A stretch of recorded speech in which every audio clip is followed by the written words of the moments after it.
Bom dia, boa tarde, boa noite a você do outro lado da telinha. Estamos de volta no quadro Cenário de Notícias direto de Campinas. Estamos aqui no laboratório do Ricardo Molina de Figueiredo, que é 25 anos, né, perito conhecido no Brasil e fora do Brasil também. E nós vamos falar sobre o afastamento do atual prefeito de Ferraz de Vasconcelos Filó e principalmente sobre os documentos que, segundo o prefeito de Ferraz, seria falso, documentação falsa, e nada mais nada menos que o perito teve acesso a 3 documentos desses, tendo em vista que o processo ele é mais de 15, né, cerca de 20 documentos que estavam lá no processo, mas o perito, o doutor Ricardo Molina, teve acesso aos 3 documentos, 3 contratos, e segundo ele, os documentos são falsos. Molina, prazer conhecer você pessoalmente. Gostaria que você falasse como chegou isso em suas mãos e quais são esses documentos que, segundo você, é falso, e você poderia mostrar para quem está nos assistindo? Bem, são 3... vou ter que virar para aqui, né? São 3 documentos, um instrumento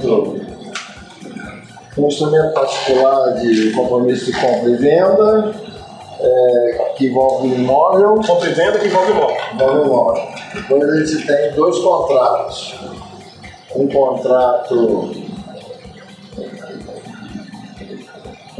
de aquisição de cotas.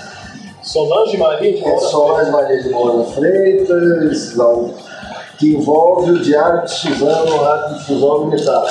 Como o Filó tivesse comprado esse Diário de Suzano, correto.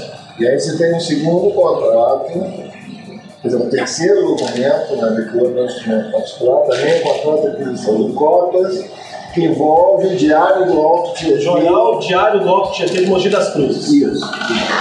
Esses documentos. E mais um recibo, também, que acho que está associado a um desses contratos, que seria o Alto Tietê entre os jornalistas. Seria um recibo de que isso foi recibo de pagamento. Qual a sua avaliação? São 4 documentos, então. Um instrumento particular, 2 contratos e um recibo. Todos são falsos.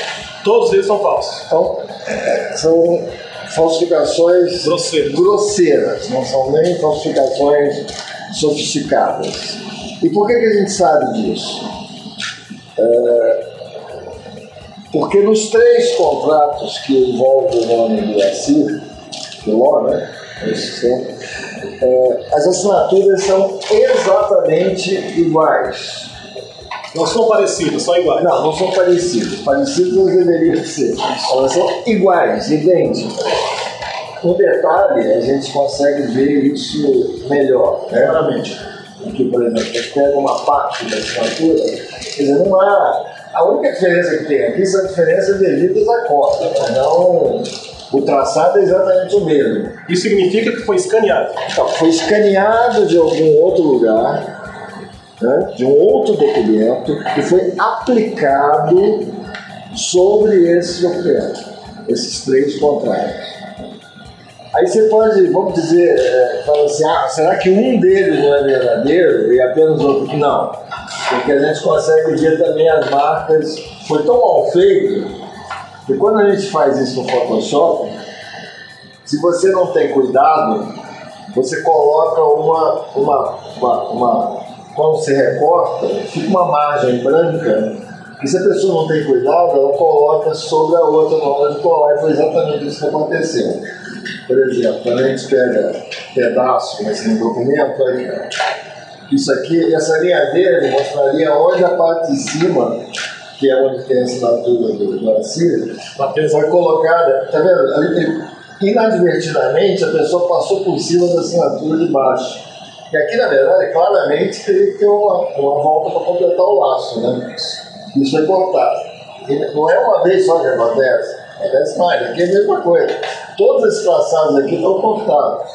Olha aqui, ó. Até a volta do ouro aqui está cortado. Porque, veja bem, seria impossível alguém terminar todos os traços com uma linha reta, né? Então isso aqui também é marca. Então não há dúvida sem nenhuma. Enquanto ao recibo, que é esse recibo aqui, ele também é falso porque ele tem a mesma assinatura que está no contrato. Como é que você pode ter um contrato com a mesma assinatura exatamente igual ao do recibo? Que foi tirado de algum lugar. Doutor Ricardo, fala uma coisa. Sabemos que no processo existem mais contratos. Aí só tem 3. Chegaram nas suas mãos. Isso.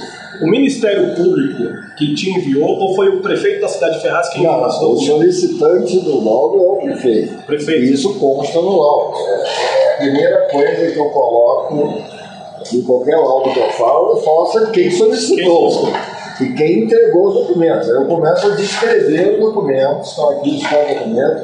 Esses foram os documentos que eu recebi. E no laudo você vai ter também a cópia dos documentos que eu periciei. Nós sabemos que ele continua afastado, cara, se não foi o motivo dele ser afastado, mas ele continua afastado por conta principalmente desses documentos que estão na mão do Ministério Público. Mediante a isso, esses contratos que o senhor periciou, viu que é falso, você acha que é injusto ele estar sendo afastado ou não? Tem que se periciar os outros documentos? Isso aí eu não vou responder porque não compete a mim emitir juízo de valor. Eu posso emitir juízo técnico só. O juízo técnico é que esses documentos são falsos. Quanto aos outros, eu nunca os vi. Não tive acesso. Agora, eu fico um pouco, vamos dizer assim, surpreso de documentos com tais evidências gritantes e grosseiras de falsidade sequer terem sido acatados, né? Porque deveria nem ter sido acatado. Eu não estou falando de indícios sutis de falsidade, estou falando de indícios grosseiros de falsidade. Os contratos, até quanto ao conteúdo, embora eu não tenha competência nem seja parte da perícia examinar conteúdo, mas pula cláusula, passa da cláusula 4ª para a cláusula 7ª, da 7ª passa para a 11ª, é um contrato sem pé na cabeça, porque você não pode pular cláusula, né? Tem algo estranho nesses contratos, né? Também parece que foi um copia e cola até de conteúdo, né? Então, e pelo que me foi informado, parece que tem gente morta assinando o contrato, né? Quer dizer, pelo menos 2 dos signatários já estariam mortos. Desculpa cortar, até o nosso grupo de comunicação fica sabendo agora, o Grupo Cenário também está nesse bolo aí. Por saber que eu ainda não fui informado sobre isso. Como o ponto que eu saiba, a não ser que a assinatura seja psicografada, quer dizer, tem alguma coisa errada, muito errada nesses contratos. Então, o que me impressiona, e eu não estou emitindo juízo de valor, mas estou falando quase como cidadão, assim, é que é estranho que documentos com tais marcas evidentes de falsidade, não só de falsidade material, estou falando de falsidade ideológica também, porque se tem assinatura de alguém que está morto, tem alguma coisa que é ideologicamente falso, né? Então, formalmente, estranho também, com pulo de cláusula e coisas assim, como é que o documento desse é aceito sem que ele tenha sido submetido a uma perícia? Eu acho que a primeira coisa que precisava ser feita era já submetê-lo a uma perícia, antes de se tomar qualquer atitude, vamos dizer, de ordem jurídica, né? Tivemos hoje aqui no laboratório do Ricardo Molina, de Figueiredo, ele há 25 anos perito renomado no país. Estamos atrás das informações referente ao afastamento do atual prefeito, do antigo prefeito de Ferraz de Vasconcelos, Acir Filó. Hoje na cidade, José Isidro Neto é o prefeito de Ferraz. Isso não, toda essa avaliação que foi feita hoje aqui no laboratório, não quer dizer que todos os 20 documentos, segundo o Ministério Público, sejam falsos. Deixou bem claro que chegaram 3 documentos na mão do perito, foi avaliado e grosseiramente o Ministério Público aceitou, e esses documentos que foram periciados. Voltamos em seguida com mais informações segundo esse caso que tem abalado a cidade de Ferraz de Vasconcelos. Por enquanto, ficamos por aqui. Fique com Deus e até mais.